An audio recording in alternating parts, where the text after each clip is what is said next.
आपके मन में प्रश्न होगा कि ईएमआरएस में ये जो 39,000 वैकेंसीज निकली हैं लगभग, तो इनमें क्या आप आवेदन कर पाएंगे? आप बिहार से हैं, आप उत्तर प्रदेश से हैं, आप झारखंड से हैं, आप मणिपुर से हैं, कर्नाटक से हैं, कन्याकुमारी से हैं, किसी भी राज्य से हैं भारत के, तो आपके मन में प्रश्न होगा कि मेरे राज्य में एक ईएमआरएस विद्यालय कहाँ है, कितने हैं, उसमें कितनी सीट्स हैं। तो ये बहुत महत्वपूर्ण जानकारी मैं आप लोगों के लिए लेकर के आया हूं। देखो, मैं आपको ईएमआरएस के विषय में बताऊं कि आपके सामने एक डेटा प्रस्तुत करता हूं मैं। डेटा थोड़ा सा पुराना है, लेकिन आप लोगों को इससे आइडिया हो जाएगा। ये डेटा जो है 21-22 का डेटा है, और अभी जो है वो 23-24 का डेटा, मतलब 2 साल और जो है बाद की बात है। ये 2 साल पुराना लगभग डेटा है, पर इससे अपडेटेड डेटा अभी हमारे पास जो है वो अपडेट हो ही रहा है। ये ईएमआरएस की राज्य या केंद्र शासित प्रदेशों के हिसाब से पूरी की पूरी सूची है। इसमें जो टोटल जो ईएमआरएस की संख्या दी हुई है, वो ईएमआरएस की टोटल संख्या इन्होंने दी है अभी तक 588, है ना, 588। लेकिन ईएमआरएस की अगर संख्या मैंने आप लोगों को बताई थी कि ईएमआरएस जो 588 से बढ़कर के अब 740 ईएमआरएस हो चुके हैं। ये जो एकलव्य मॉडल रेजिडेंशियल स्कूल हैं, ये लगभग अभी 740 हो गए हैं। ठीक है, मतलब ये आप लोगों को लगभग 250 स्कूल और बढ़ गए हैं इसमें। तो चर्चा कर लेते हैं कि अभी लेकिन इसके हिसाब से आप लोगों को डेटा पता लग जाएगा। एकलव्य मॉडल रेजिडेंशियल स्कूल कहाँ खोले जाएंगे, ये मैंने आप लोगों को बताया था कल करके कि ईएमआरएस क्या है।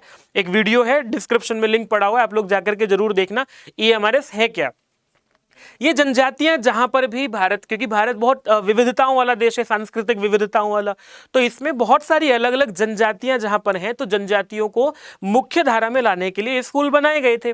तो जहां भी अधिक जनजातियां हैं या जनजाति बाहुल्य कोई भी क्षेत्र है, वहां ये स्कूल ज्यादा मिलेंगे, है ना। वैसे तो भारत के हर राज्य में जनजातियां पाई जाती हैं, पर जहां बहुतायत में है वहां ये स्कूल विशेष रूप से देखने को मिलेंगे। जैसे कि आप लोगों को मैं बताऊं कि ऐसा जो स्थान है, जैसे कि तेलंगाना है, तेलंगाना में जो है वो जनजातीय क्षेत्र बहुत है, तो यहाँ अभी जो आप लोगों को संख्या मैं दिखा पा रहा हूँ, यहाँ 23 विद्यालय हैं। और पश्चिम बंगाल में जो है वो 8 है। अभी ये संख्या जो है, इसमें 150 विद्यालय और बढ़ करके लगभग 250 विद्यालय और बढ़ गए हैं। तो ये संख्या बढ़ भी गई होगी, यहाँ 8 की जगह 10, 12, 15 हो गई होगी, यहाँ 23 की जगह 30 हो गई होगी। इस तरह से आप लोगों को जो है वो, लेकिन एक आइडिया हो जाएगा आपको रफली कि तमिलनाडु में जो है वो 8 विद्यालय हैं ऐसे, राजस्थान में जनजातियां बहुत अधिक हैं तो 30 विद्यालय वहां पर हैं, और ओडिशा तो पूरा का पूरा ऐसा है कि वहां एक विशेष बेल्ट जो है वो जनजातियों वाली है, तो यहाँ जो है वो 70 विद्यालय खोले गए थे 2 साल पहले तक। और इसमें आपको और बताऊं मैं कि जो 19 विद्यालय नागालैंड में थे, मिजोरम में 17 विद्यालय थे, और 15 विद्यालय मेघालय में थे, मणिपुर में जो है 15 विद्यालय थे, महाराष्ट्र में 30 विद्यालय हैं अभी तक, और बढ़ भी गए हैं।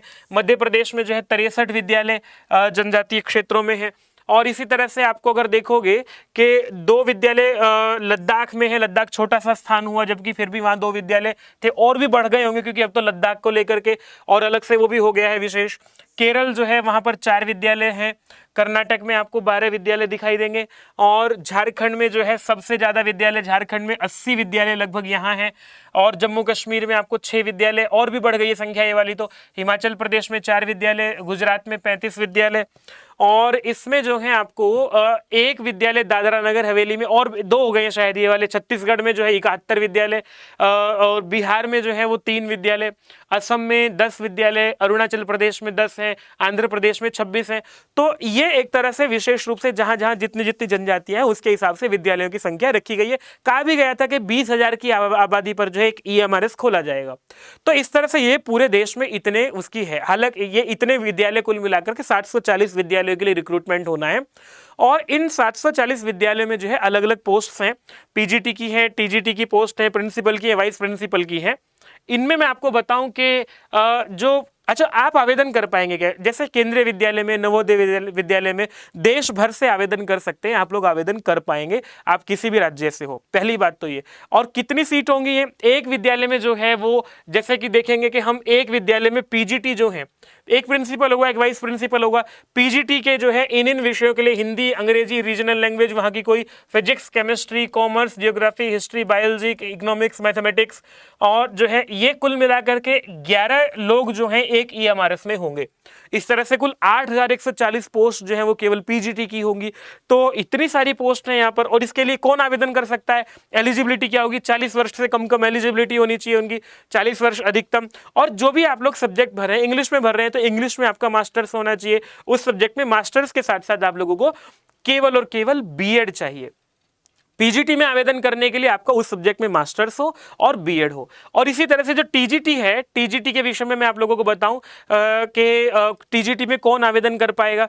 टीजीटी में वो व्यक्ति आवेदन कर पाएगा जिसने पहले ग्रेजुएशन किया।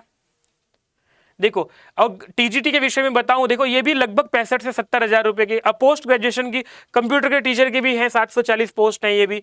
इनमें भी कंप्यूटर में जिसने जो है मास्टर्स किया हुआ वो आवेदन कर पाएगा कंप्यूटर्स में, क्योंकि इसमें बीएड नहीं रखा गया है।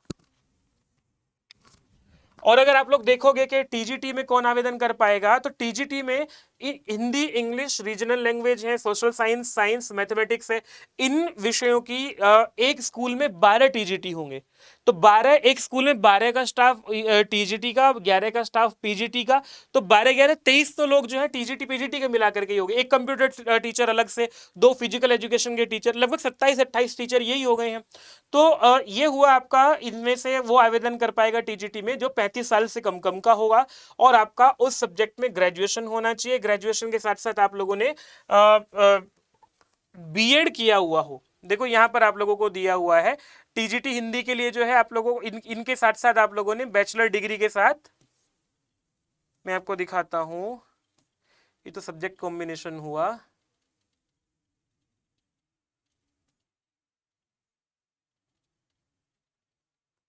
और इसके साथ आप लोगों को ये चीजें कुल कहा गया है, पहले तो आप लोगों का ग्रेजुएशन उस सब्जेक्ट में हो, आप लोगों ने जो है फिर सीटेट पास किया हुआ हो, वो भी टीजीटी लेवल वाला, सेकंड लेवल वाला, ठीक है। बीएड डिग्री जो है वो आपके पास हो, और आपने जो है competence to teach through English and Hindi regional language, आप हिंदी और इंग्लिश लैंग्वेज में पढ़ा सकते हो। पर अगर आप लोगों ने 4 साल का इंटीग्रेटेड कोर्स किया है, बीएड इंटीग्रेटेड किया हुआ है, फिर आपको बीएड की अलग से आवश्यकता नहीं है। तो भाई ये आप लोगों की पूरी जानकारी है जो आप लोग आवेदन कर पाओगे। तो अब आपके राज्य में निश्चित रूप से EMRS खोले गए हैं, और मुख्य बात यह कि पोस्टिंग आप लोगों को कहीं भी मिल जाए, लेकिन बढ़िया अवसर है, तैयारी करते रहिएगा। फिर मिलेंगे आप लोगों का, जो भी कोई क्वेश्चन हो, आप लोग डाउट में कुछ है तो मुझे छोड़ दीजिएगा, ठीक है। आप लोग आवेदन कर पाएंगे, इतनी सी बस आप लोगों को जानकारी देनी थी। फिर मिलेंगे आप लोगों को अड्डा 24/7 के यूट्यूब चैनल पर। नमस्ते, धन्यवाद।